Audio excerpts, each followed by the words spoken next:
My boss humiliated me in front of the entire company. 2 years later, I made sure he never did it to anyone again. I want to start by saying that I'm not someone who enjoys conflict.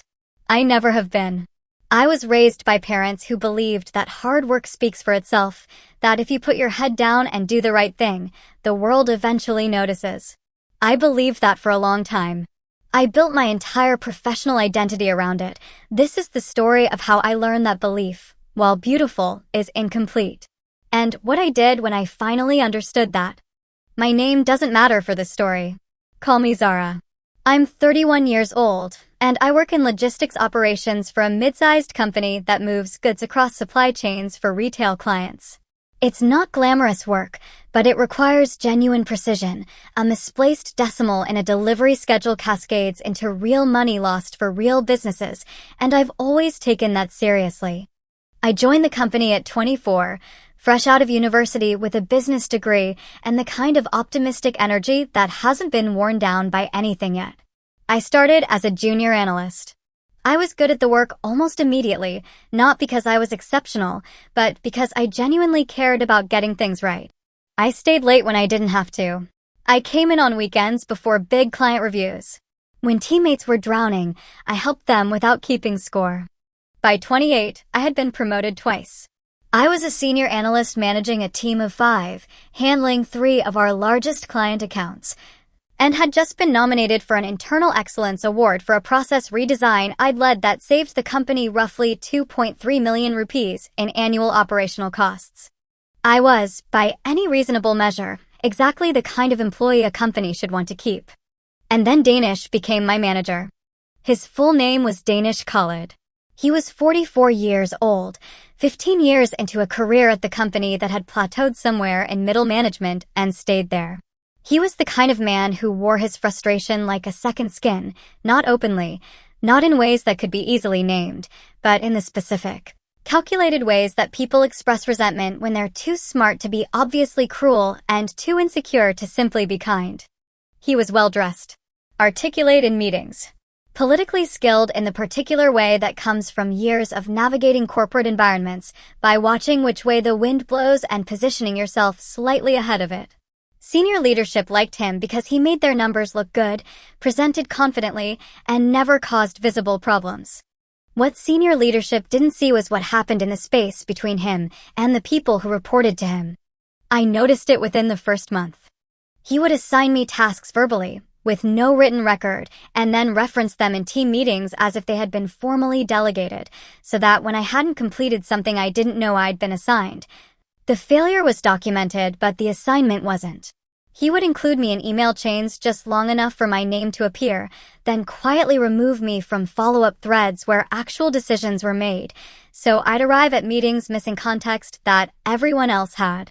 When I produced reports, and I produced good ones, detailed, well-argued, actionable, he would take them upstairs with minor edits, present them as his own synthesis, and absorb whatever credit came from the conversation.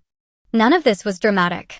None of it was the kind of thing you could point to in isolation and say, this is wrong, this is harassment, this is abuse. Each incident, examined alone, had a plausible, innocent explanation. Oversight. Busy schedule.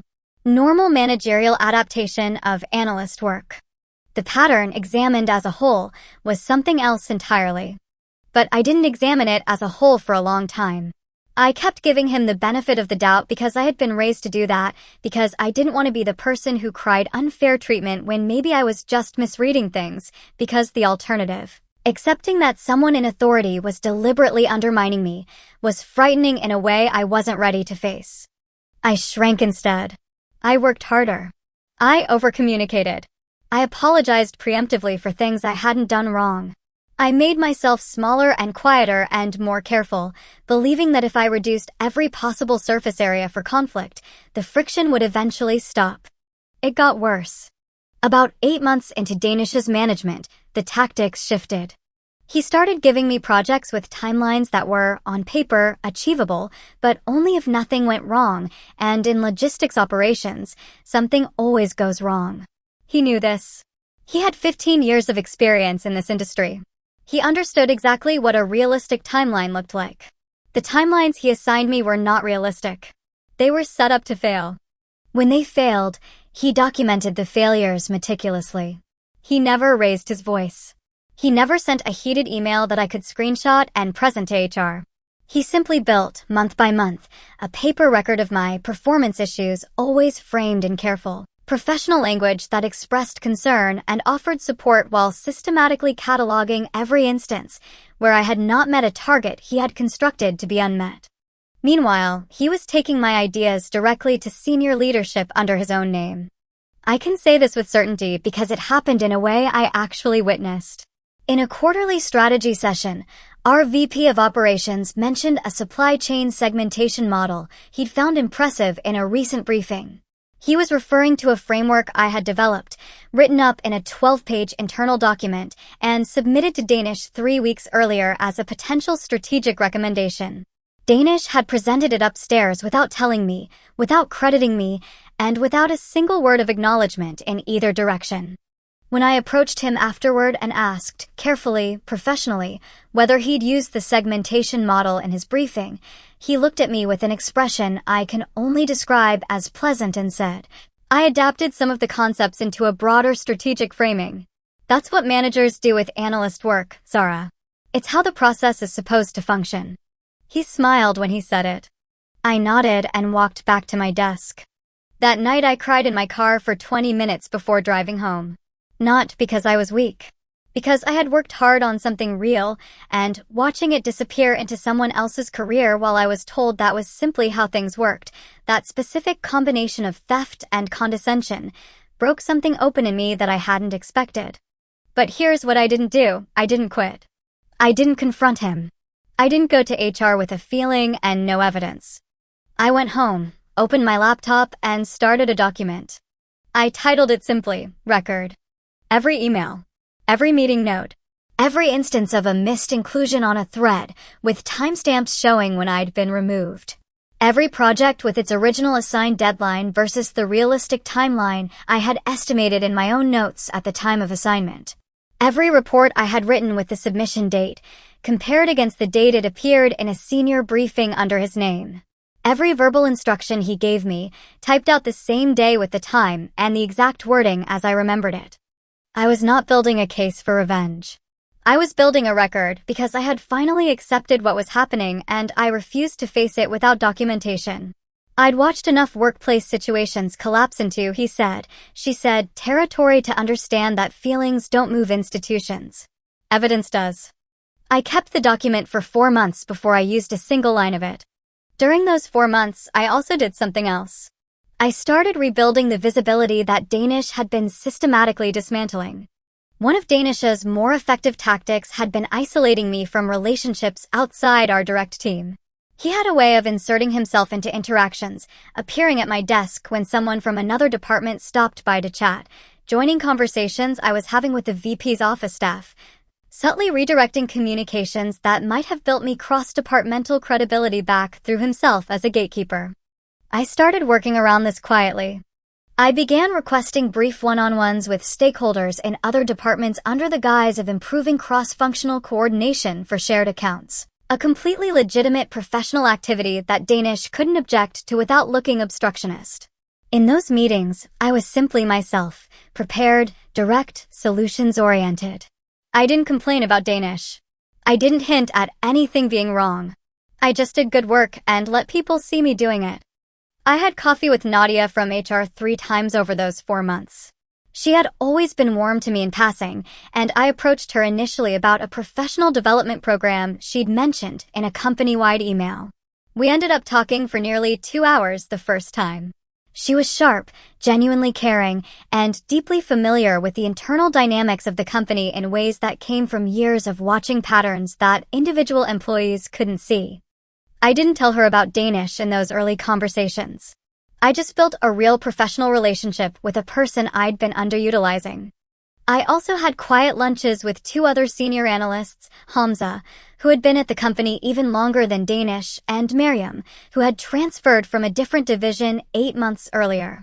I didn't seek them out with an agenda, But over the natural course of conversation, I learned that Hamza had his own history with Danish from a cross-departmental project 2 years prior, a history involving a similar pattern of credit appropriation, and that Miriam had noticed. As a relative newcomer, a specific dynamic around Danish that made her uneasy in ways she couldn't quite articulate yet.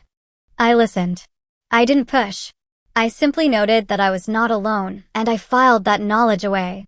Every year, the company held an annual performance and strategy review, a full company gathering of department heads, senior analysts, and the executive team. 40-plus people in the large conference room. Each senior analyst presented their team's results and key strategic highlights from the year. I had been preparing for 6 weeks. My numbers were genuinely strong. My team had reduced operational costs for our 3 main accounts by 18% year over year. Our delivery error rate had dropped by 43%. 2 of our clients had formally extended their contracts with improved terms, citing the quality of the analytical support they'd received. I had the data, the visualizations, the narrative arc of a year's worth of real work.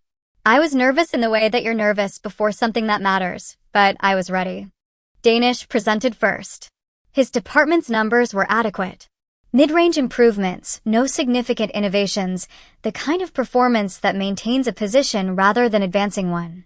He presented confidently, as he always did, and received polite acknowledgement. Then he stood to introduce me. He said, and I have these words memorized because they are burned into me, he said. Now we'll hear from Zara. I'm sure she's prepared something comprehensive, though I should mention that her reports this quarter have required significant editorial supervision on my part before they were ready for senior review. 40 people in a room. Some confused. A few exchanging glances. 1 or 2 visibly uncomfortable. Someone near the back suppressing a smile. I stood up. My hands were completely steady. I remember being surprised by that. I had expected them to shake. Instead, something went very quiet inside me, the way it goes quiet in the moment just before something decisive happens. I gave my entire presentation. Every slide, every number, every strategic implication. I spoke clearly and without rushing. The CFO interrupted twice to ask follow-up questions, engaged, curious questions, the kind that signal genuine interest rather than polite obligation. The VP of Operations leaned forward during the error rate slide. When I finished, there was a beat of silence before the applause, the kind of silence that means people are still processing. I sat down. Danish didn't look at me for the rest of the meeting. I went home that evening and opened my record document. I added 1 entry, the time, the room, the exact wording of his introduction, and the names of every person I could remember being present. And then I made a decision. I was no longer simply documenting. I was preparing. 2 months after the review meeting, the company announced that an external consulting firm had been engaged to conduct a full organizational assessment, efficiency, leadership effectiveness, structural optimization. It was part of a broader strategic review ahead of a potential expansion. Part of their methodology was a 360-degree feedback process. Anonymous surveys sent to every employee to evaluate their direct managers and department leadership. The anonymity was guaranteed by the consulting firm, not the company, an important distinction that made people more willing to be honest. When my survey arrived, I spent 4 hours on it. Not venting. Not expressing anger. 4 hours of precise, professional, specifically documented observations. Every entry in my record document had prepared me for this moment. I cited dates. I described patterns rather than isolated incidents. I used language that was measured and factual and entirely free of the emotional charge that allows institutional gatekeepers to dismiss a complaint as personal grievance rather than structural concern. I submitted it and went back to work. What I didn't know, what I only learned months later from Nadia, was what was happening around me at the same time. 3 members of my own team submitted their own feedback, independently, describing similar patterns of intimidation and credit appropriation. 2 analysts from adjacent departments, people I had never directly discussed Danish with, submitted accounts that mirrored mine in structure and specifics. And Nadia, who had been building her own quiet file since the day of the review meeting, when someone had walked into her office within hours of Danish's introduction comment and reported it directly. Provided the consulting firm with documented HR context that she had apparently been accumulating for longer than I knew. I had not organized any of this. I had not coordinated, not lobbied, not recruited. I had simply done my work, kept my records, and trusted that other people with eyes could see what I could see. It turned out they could. The consulting firm presented their leadership findings to the executive team 6 weeks after the survey closed.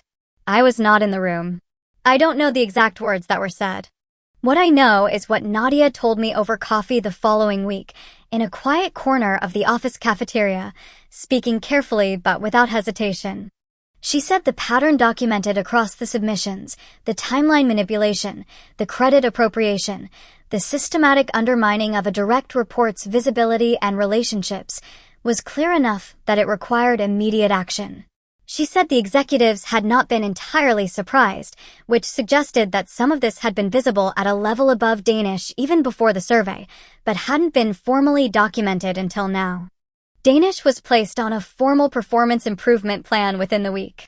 The kind that is technically an opportunity for rehabilitation, but functionally serves as a structured exit. 3 weeks later, he submitted his resignation, citing a desire to pursue opportunities better aligned with his long-term career vision. He sent a goodbye email to the company. Warm, professional, full of gratitude for his years at the firm and best wishes for everyone's future. The kind of email that is less a goodbye and more a final image management exercise, a last attempt to control the narrative before the door closes. I read it once. Then I deleted it. Then I opened my record document and deleted that too, not because I wanted to forget, but because I no longer needed it. It had served its purpose.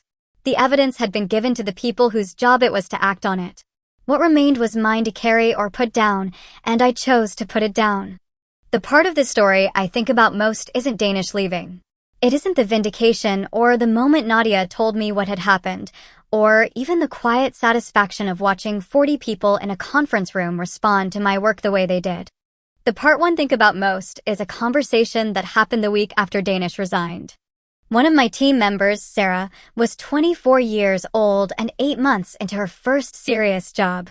She was sharp and curious, and had the particular nervousness of someone who wants very much to do well, but hasn't yet learned to trust her own judgment. I had noticed her watching me in meetings with an attentiveness that went beyond normal professional observation. She was studying something, though I hadn't known what. She came to my desk on a Tuesday afternoon and asked if she could speak with me privately. We went to one of the small meeting rooms and she closed the door. She said she wanted to thank me. I asked her what for. She said, that day in the review meeting. When he said what he said before you presented. I waited. I was watching you when he said it, she continued. And I saw you decide something. I don't know how to explain it exactly. Your face didn't change, but something in you changed. And then you stood up and gave the best presentation I've ever seen anyone give in this company. And I thought, she paused, choosing her words carefully. I thought, that's what you do. That's what you do when someone tries to make you smaller in front of other people. You don't crumble. You don't fight back right there. You just become so undeniably good at what you do that the comment becomes the embarrassing thing, not you. She said she had been dealing with something similar from a colleague, not a manager, a peer who had been dismissing her contributions in team settings, talking over her in meetings, taking small bites out of her confidence in the daily, undramatic way that is designed not to leave visible marks. She said she hadn't known what to do about it. She said watching me had shown her something she hadn't had a model for. I sat across from her in that small meeting room for a long moment. I told her, document everything. Date it. Keep it somewhere only you can access. Don't bring it to anyone until you have a pattern, not an incident. Build relationships outside the dynamic that's hurting you, real ones, not strategic ones, because people can tell the difference and real relationships are what actually move institutions. Do your best work in the most visible room available to you, every time you have the chance. And trust that other people with functioning eyes can see what you can see, because they can, and they usually do, even when they're silent about it. She nodded, writing none of it down but absorbing all of it. Then she said, were you scared? During the presentation that day, I thought about it honestly. Yes, I said. But being scared and being steady aren't the same thing. You can be both at once. That's the thing nobody tells you. She smiled. It was the first time I had seen her smile without any nervousness underneath it. I'm writing this now from my home office on a Saturday morning, which is something I can do because I no longer spend my Saturdays compensating for a manager who is systematically draining my capacity and confidence during the week. I was promoted to lead analyst 7 months after Danish left. I have a team of 8 now. 3 of them are under 26. I run my team meetings with one standing rule that I state explicitly at the start of every new person's first week: your ideas belong to you. If I use something you've developed in a senior-level presentation, your name is on the slide and I tell you in advance. Full stop, no exceptions, not negotiable. It costs me nothing to do this.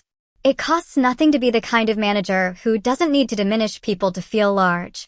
Danish, as far as I've been able to determine through the professional grapevine, has been through 2 jobs since leaving our company. Neither lasted more than a year.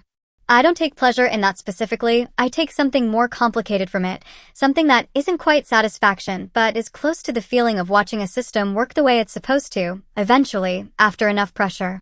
He was not a uniquely monstrous person. He was a specific type of insecure, frustrated, talented enough to survive but not enough to thrive person who had been allowed to operate without accountability for long enough that he'd come to believe accountability didn't apply to him. He wasn't wrong about that for a long time. He was wrong about it eventually.